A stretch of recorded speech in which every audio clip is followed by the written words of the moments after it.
Првата тематска инспирација за новиот Прилепски фестивал е Марко Цепенков, собирачот на народни умотворби и авторот на една од најинспиративните приказни за деца Силјан Штркот и многу повеќе од тоа ќе биде реактуализиран.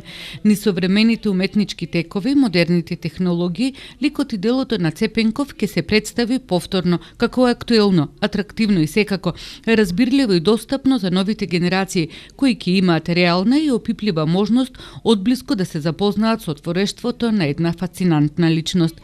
Урбаната верзија на Марко е идејата на фестивалот, со Марко на улица што го организира Центарот за современа ликовна уметност. На повеќе локации низ градов ќе има видео проекција, ликовно представување на Марко Цепенков, промотивни производби со ликови, вечерни и дневни концерти, работилници за деца за текстил, графика, како и други манифестации.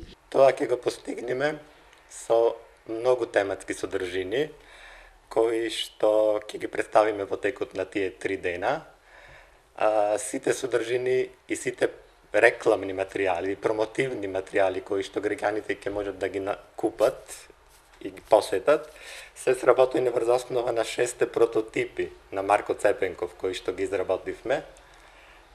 Како што можете да видите, тука има Марко Цепенков кој што е диџеј, кој што е театарски работник, кој што е ликовен уметник, кој што е режисер.